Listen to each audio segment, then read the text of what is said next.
الحمد لله نحمده ونستعينه ونستغفره ونؤمن به ونتوكل عليه ونعوذ بالله من شرور أنفسنا ومن سيئات أعمالنا من يهده الله فلا مضل له ومن يضلله فلا هادي له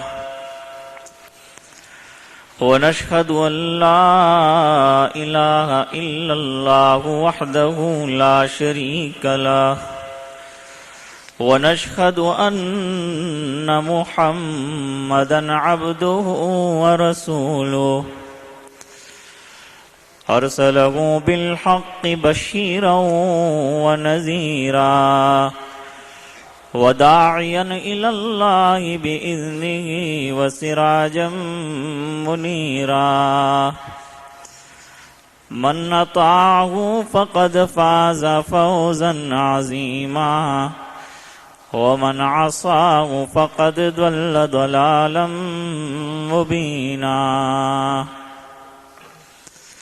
أما بعد فأعوذ بالله من الشيطان الرجيم بسم الله الرحمن الرحيم وإذ ابتلى إبراهيم ربه بكلمات فأتمهن قال إني جاعلك للناس إماما قال ومن ذريتي قال لا ينال عهد الظالمين صدق الله العظيم إن الله وملائكته يصلون على النبي يا أيها الذين آمنوا صلوا عليه وسلموا تسليما اللهم صل على سيدنا محمد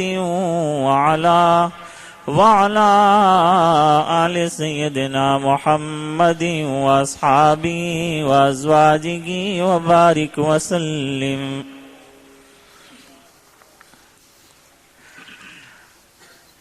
کل گزشتہ حضرت ابو محذورہ رضی اللہ تعالیٰ عنہ کے ایمان لانے کا واقعہ ذکر ہو رہا تھا.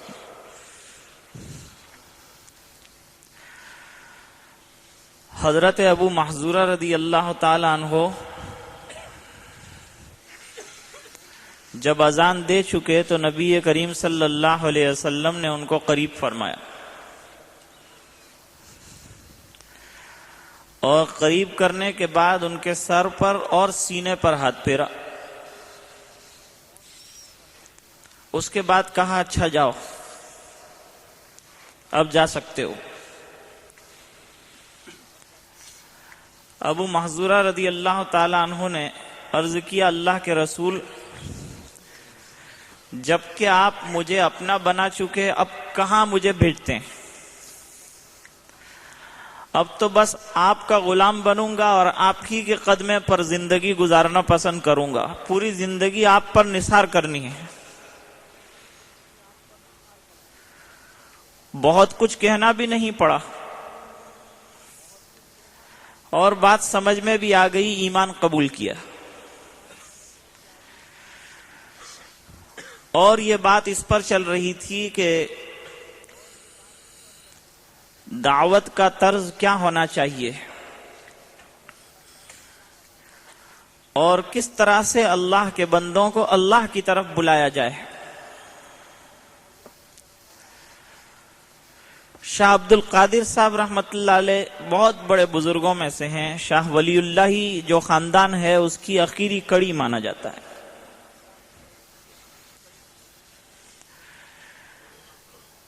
کہا جاتا ہے کہ 30 سال تک ایک مسجد میں انہوں نے اعتکاف کیا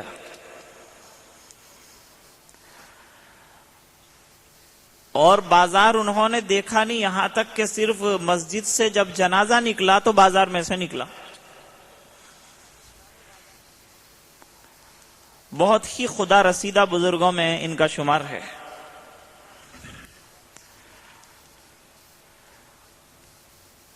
تو مسجد میں اعتکاف کے دوران روزانہ دیکھتے تھے کہ ایک صاحب آتے ہیں، وضو بناتے ہیں، لیکن اکثر ان کی ایڑیاں خشک رہ جاتی ہیں. یہ پیچھے کے جو ہلز ہیں وہ خشک رہ جاتے ہیں. بہت افسوس ہوتا تھا انہیں کہ اللہ کے بندے کی ایڑیاں خشک رہ جاتی ہے، وضو ہی نہیں ہوتا اس کا. تو وضو میں جن اعضاء کا دھونا فرض ہے وہ فرض مقام میں اگر ایک بال کے برابر جگہ بھی سوکھی رہ جائے تو وضو نہیں ہوتا. ویسے تو ہر چیز کی رعایت کرنی چاہیے،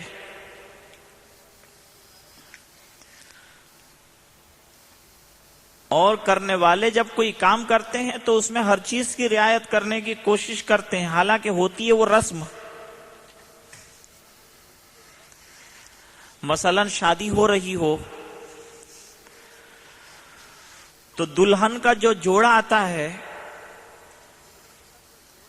اس کے اندر ذرا بھی کمی نہیں ہونی چاہیے. آدھا انچ کا اگر فرق آ گیا تو خواتین کہیں گی نہیں چل سکتا یہ. ارے کیوں نہیں چل سکتا؟ پہنا کے تو دیکھو. کہا نہیں، آدھا انچ کم ہے یہ. ارے بھائی آدھا انچ کا تو کوئی فرق کسی کو معلوم بھی نہیں ہوتا عام طور پر. کہا نہیں، یہ تو دلہن کا معاملہ ہے، بہت نازک معاملہ ہے. اور جو بیچاری پڑھی لکھی ڈوسیاں نہیں ہیں وہ تو بالکل اس کو گونگی ہی بنا دیتی ہے دلہن کو. ذرا ہلے تو نہ کہتی کہ آج حلوانو نتھی تارے، کوئی جو ہے تو ہوں کہتا نہیں. بولنا بھی منع کر دیتے ہیں، بولوانو بھی نہیں ان کے، نہیں تو پاچی نپھٹ کیا ہوا ہے بولے ان کے شادی تھا نہیں سے بولے سے تو بولنے سے بھی روک دیتے ہیں. اور آج میں نے عرض کیا تھا کہ نماز پڑھنے سے بھی کچھ بیچاری جو ہے سہیلیوں نے کہا کہ ذرا نماز پڑھنے دو، تو کہا ابھی آج تو بیچاری ایک تو دلہن بنی ہے اس میں بھی نماز. بلکہ ایک دلہا صاحب جو ہے ان سے دوست نے کہا کہ چلو آپ ابھی جانا ہے عشاء کے بعد نماز پڑھ لو. تو کیا آج بھی پڑھنی پڑے گی نماز؟ تو عرض کرنے کا منشا یہ ہے کہ اس کے اندر اتنا خیال رکھتے ہیں کہ ذرا بھی کمی نہیں رہ جانی چاہیے. ایک داغ ہو اور ایک اسپاٹ ہو تو اس کے اندر بھی جو ہے چلانے کے لیے تیار نہیں ہے. دونوں طرف پھول جو لگانے ہیں اس میں ذرا کمی آ گئی تو کہنا نہیں چل سکتا.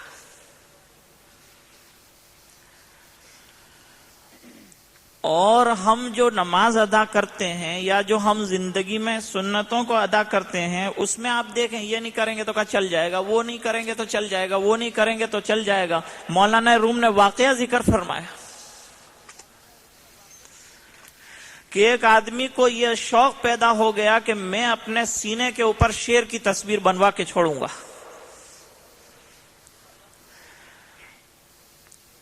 بلایا اس نے، شیر کی جو تصویر بناتا تھا اس کو بلوایا تو اس نے وہ سوا جو ہے وہ گرم کیا اور کیمیکل کے اندر ڈبا کے جو پہلی مرتبہ لگایا تو اس نے آہ کر دی.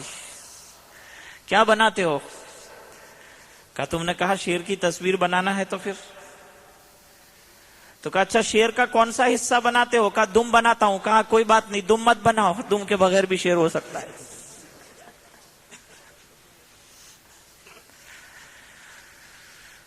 تھوڑی دیر کے بعد جو ہے اس نے بیچارے نے کان کی طرف سے شروع کیا تو کہا پھر مجھے تو بڑا درد ہو رہا ہے. کیا بنا رہے ہو؟ کہا یہ کان بناتا ہوں. کہا نہیں چھوڑو، کان بھی نہیں چاہیے شیر کے.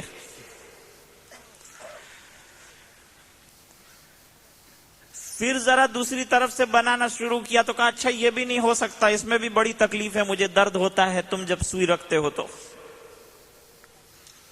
اس نے سوئی کو پٹک دیا اور کہا کہ شیر بنانے کی باتیں کرتے ہو اور